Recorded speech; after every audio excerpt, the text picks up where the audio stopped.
नमस्कार दोस्तों, infinite Shiva channel में एक बार फिर से आप सबका स्वागत है। आज मैं इस वीडियो में आपको बताने वाला हूं कि जो माँ गायत्री का जो गायत्री मंत्र है वो कितना पावरफुल है और इस मंत्र को क्यों हमें बहुत ही सोच समझ कर करना चाहिए और साथ ही इसके पीछे की जो साइंस है और इस मंत्र का जो महत्व है वो मैं आपको बताने वाला हूँ। तो कृपया आप वीडियो को पूरा देखिएगा ताकि आपको सही जानकारी प्राप्त हो सके। तो अब यदि बात की जाए गायत्री मंत्र की, तो मैं आपको कुछ बेसिक बातें पहले बताना चाहूंगा ताकि उसके पश्चात ही आपको गायत्री मंत्र का जो महत्व है वो समझ में आ पाएगा। तो देखा जाए तो जो पूरा ब्रह्मांड है उसका जो सार होता है वो वेद है। जी हाँ, संसार का सारा सार वेदों को कहा जाता है। और उसके पश्चात यदि बात की जाए तो जो गायत्री मंत्र है वो वेदों का भी सार मानी गई है। यानी जो वेद जो जिनको पूरा संसार का सार माना गया है उसका सार भी यदि कोई है तो वो गायत्री मंत्र है। क्योंकि प्रारंभ में ना तो कोई देवी देवता थे और ना ही कोई स्वरूप था, केवल एक निराकार स्वरूप ब्रह्मांड था और केवल एक ही स्वर उसमें विद्यमान था जो कि ओम का था। और उसी के पश्चात फिर वहीं से ब्रह्मा विष्णु महेश इन सब की उत्पत्ति हुई थी, जिनकी पृथ्वी की या सृष्टि की इच्छा मात्र करने से ही सृष्टि की उत्पत्ति हो गई थी। और सृष्टि को उत्पन्न करने की जो सोच थी उस सोच के कारण ही सृष्टि का निर्माण हुआ। और यही कारण है कि सृष्टि से संबंधित जितने भी सवाल होते हैं या फिर हम ये कहें कि हमारे जीवन और इस संसार से संबंधित जितने भी सवाल होते हैं उन सब का जवाब हमें कहीं ना कहीं वेदों से प्राप्त हो जाता है। क्योंकि वेदों से ही सृष्टि की उत्पत्ति हुई है, वेदों से ही सारे जीवन का सार समझा गया है। इसी वजह से जो भी हमारे सवाल होते हैं उन सब का जवाब हमें वेदों से प्राप्त हो जाता है, क्योंकि वेदों से ही सारी चीज़ों की उत्पत्ति मानी गई है। अब आप ये सोचेंगे कि ये जो सारा यूनिवर्स है या फिर जो वेद हैं इनका गायत्री मंत्र से क्या लेना देना, तो मैं आपको बता दूं, जो ये वेद हैं जिन वाद से इनकी उत्पत्ति हुई है या फिर जिन मंत्र से इनकी उत्पत्ति हुई है या फिर हम कहें कि जिस बीज से इनकी उत्पत्ति हुई है वो बीज ही गायत्री मंत्र है। और यही कारण है कि गायत्री मंत्र की शुरुआत ओम मंत्र से होती है, ओम भूर्भुवः स्वः। और इसी वजह से ये कहा जाता है कि ये जो गायत्री मंत्र है इसका जाप हमें बहुत ही सोच समझकर और सोच विचार कर करना चाहिए, क्योंकि बाकी मंत्रों जैसा कोई साधारण साबर मंत्र नहीं है।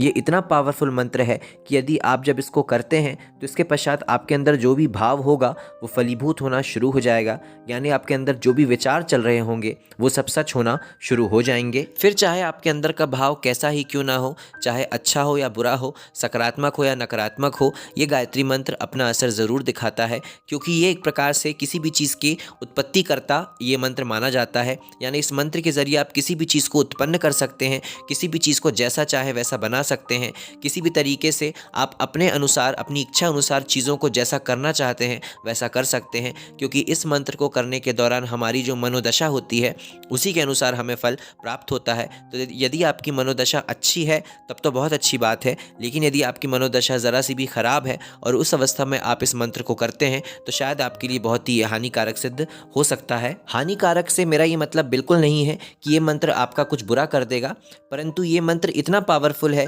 कि आपकी हर प्रकार की मनोदशा को रियलिटी में बदलने की ताकत रखता है। यानी आपके दिमाग में, विचार में जो भी कुछ चल रहा होगा और उस समय आप यदि इसको करते हैं तो वो सब कुछ आपके साथ फलीभूत होना शुरू हो जाएगा, फिर चाहे वो अच्छा हो या बुरा। इसलिए यदि आपकी मनोदशा अच्छी है, आपके विचार सही हैं, आपके विचारों में एकदम शुद्धता है, उसके पश्चात ही आप इस मंत्र को कीजिएगा ताकि आपके सामने जो भी चीज़ रियलिटी में हो वो सब सही हो और अच्छी हो। और इसी का एक मिश्रित मंत्र है जो कि गायत्री मंत्र और महामृत्युंजय मंत्र, इनका मिश्रित स्वरूप माना गया है, जिसे महामृत्युंजय गायत्री मंत्र कहा जाता है, जिसकी दीक्षा अवधूत बाबा शिवानंद जी द्वारा सबको प्रदान की जा रही है, जिसके संबंध में मैंने पहले ही कुछ वीडियो बना चुका हूं। तो आप उस वीडियो को जाकर अच्छे से देख सकते हैं और महामृत्युंजय गायत्री मंत्र की साधना को समझ सकते हैं। साथ ही इस साधना की दीक्षा का वीडियो आप हमारे टेलीग्राम चैनल से निःशुल्क, बिना किसी शुल्क के प्राप्त कर सकते हैं और अवधूत बाबा शिवानंद जी के द्वारा इस महामृत्युंजय गायत्री मंत्र की दीक्षा को प्राप्त कर सकते हैं, वो भी बिना किसी निःशुल्क के। तो आप हमारे टेलीग्राम चैनल से जुड़कर, जिसकी लिंक हमने डिस्क्रिप्शन में दे दी है, वहां पर जाकर हमारे चैनल से जुड़कर इस महामृत्युंजय गायत्री मंत्र की साधना और दीक्षा को प्राप्त कर सकते हैं और दीक्षा ले सकते हैं। यकीन मानिएगा, इस साधना से दीक्षित होने के पश्चात आप जो भी चीज़ करेंगे वो स्वयं आपको फलीभूत होती हुई दिखाई देने लग जाएगी। और साथ ही वे लोग जो केवल गायत्री मंत्र को ही जपना चाहते हैं या गायत्री मंत्र को ही सिद्ध करना चाहते हैं तो वो भी कर सकते हैं, परंतु याद रखिएगा, एक सिद्ध पुरुष और एक सिद्ध गुरु को ज़रूर साक्षी मानकर ये चीज़ कीजिएगा। और जब तक आपके जो विचार हैं, आपके जो अंदर की जो विचारधारा है या जो मनोदशा है वो एकदम शुद्ध नहीं हो जाती, तब तक आप गायत्री मंत्र का जाप ना ही करें तो अच्छा है। लेकिन महामृत्युंजय गायत्री मंत्र मंत्र साधना की जो दीक्षा मैंने आपको बताया हूँ उसको आप अपने गुरु को साक्षी मानकर किसी भी परिस्थिति में शुरू कर सकते हैं। उससे आपको कोई दिक्कत नहीं है। आप उसको स्टार्ट करके अपने जो कुंडलिनी शक्ति है उसको जागृत करना, साथ ही अपने अध्यात्म के सफ़र को शुरू कर सकते हैं। तो अगर आपको हमारे द्वारा दी गई जानकारी अच्छी लगी हो तो हमारी वीडियो को लाइक और चैनल को सब्सक्राइब ज़रूर करें। नमः शिवाय।